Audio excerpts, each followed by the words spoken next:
The Miami Heat have been a shining example of how to run a basketball team for a very long time. They're one of the best at developing elite talent and finding diamonds in the rough. Eric Spoelstra is one of the best coaches in the league, and they've made the finals twice since the pandemic, beaten or even embarrassing some elite teams along the way. But a lot of that credit can be attributed to Jimmy Butler. He papered over a lot of the team's weaknesses, and he gave them a mindset that they dearly miss. They're no longer a sneaky play-in team that can make some noise in the playoffs. In fact, they might be well and truly on the treadmill of mediocrity. Year in and year out, the Heat prop up a janky island of misfit toys offense with an elite defense around Bam Adebayo.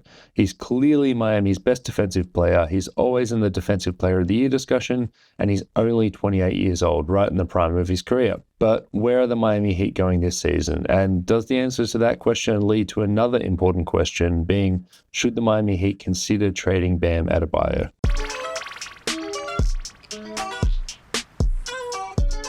For the past 10 seasons, the Heat have had a top 10 defense according to Cleaning the Glass's figures.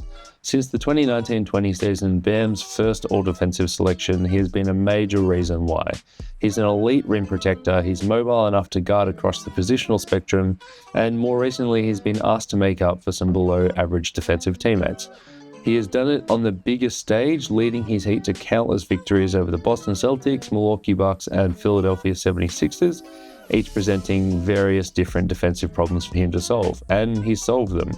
He also just turned 28 years old. He's in the prime of his career, but this Miami Heat team doesn't really have a co-star for him to play alongside since Jimmy Butler's messy departure.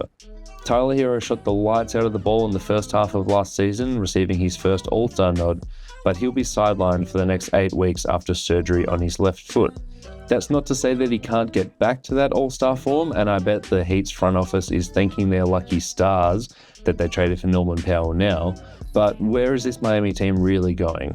Right after free agency opened, Barry Jackson of the Miami Herald reported that this team is focused on developing the young core while keeping Bam and Herro. But is that enough to win a title? Take a little walk with me as I explore what life could be like with a Bam trade for the Miami Heat. It's not often that a player of Bam's caliber is available. Okay, well maybe that's a little bit of a lie. We've seen some of the biggest names in NBA history be traded or move teams in the past decade plus, but he's really freaking good. Bam's owed just over $138 million for the next 3 seasons, with a $56.5 million player option in the 2028-29 season. We rarely see players with their entire prime locked up get moved, and there's good reason for that. The team that's paying him that probably wants to keep him. But trading Adebayo now could guarantee the receiving team an all-defensive, versatile center for the next 4+ seasons. And in my eyes, Miami could ask for a whole hell of a lot in return. Without getting into specific trades, I would expect a team that needs one more piece to mortgage their entire future for Bam. I'm talking 5+ years of draft control, whatever prospects can make up Bam's salary, and maybe even a few firm handshakes in there too. The Boston Celtics and Indiana Pacers are taking gap years of sorts this year while they figure out who they really want on their rosters for when their superstars return from Achilles rehab. Funnily enough, they're both looking for long-term answers at the center position, and wouldn't Bam just be an incredible fit in either of those spots? Would the Orlando Magic trade anyone not named Paolo to get an ideal complement to their scoring 4? Could the Heat get Jaden Ivey and Jalen Duren, plus some future picks to pair Cade Cunningham with Bam and some shooters? And for some of the teams on the outside of the playoff picture looking in, Bam could really push their core into relevancy. Just think about it, how much would Charlotte, Toronto or Portland offer free services? And their future picks could be juicy with the capital J. Would the Lakers stop flirting with this 2 timeline stuff if they could lock in Bam next to Doncic for the next half-decade? Yes, and a no-trade clause for LeBron definitely complicates things, but just dream with me. Pretty much, unless your basketball team has Nikola Jokic or Victor Wembanyama on the roster, you'd want Bam, and you'd be comfortable parting with whatever it took to get him. Traditionally, the answer to that title card has been no. Miami have been balls to the wall when it comes to competing in the immediate. They've preferred to chance their hand in free agency with lower state taxes, great weather, and an incredible basketball program, and honestly, it's worked. Pat Riley has always prioritized a consistent core and attracting outside talent, and they're entering an off-season that could be a huge inflection point for them.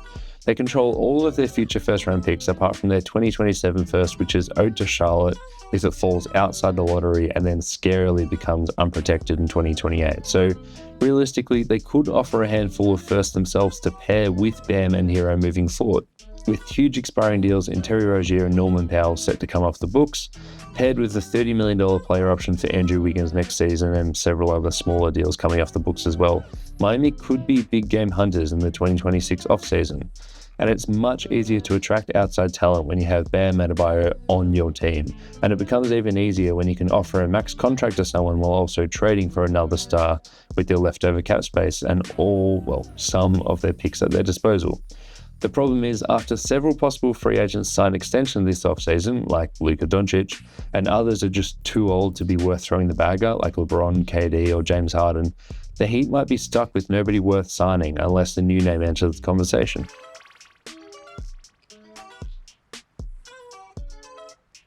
You're potentially damned if you do and damned if you don't. The two avenues outlined in this video are keeping Bam, going big game hunting, and cobbling together a potentially elite roster for the 2026-27 season, or trading Bam for one of the biggest hauls that anybody could dream of and potentially hitting the reset button on your franchise for years to come.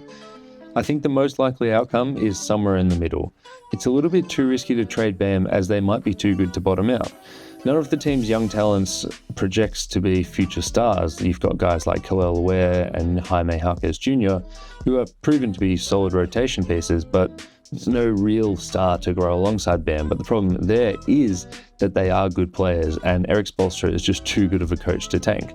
They could still enter the 2026 offseason with less than max cap space and marginally improve the roster with a non-superstar player and just re-sign a lot of the players that they want to keep, like a Norman Powell, or maybe Andrew Wiggins declines that player option and they extend him past there. But is that really going to be a contender for the future? Is that really going to be a finals team moving forwards? Also, to start this season, Tyler Herro is out, so Miami might get off to an incredibly slow start, and they might not even be the ones making the decision on trading Bam, because a few teams might call around and say, hey, you're struggling, can we trade for Bam anyway? So when/if those phones starts ringing, the Heat should honestly seriously consider whether this current core has a route back to the NBA Finals, or is the next finals-bound Heat team starting after a clean reset.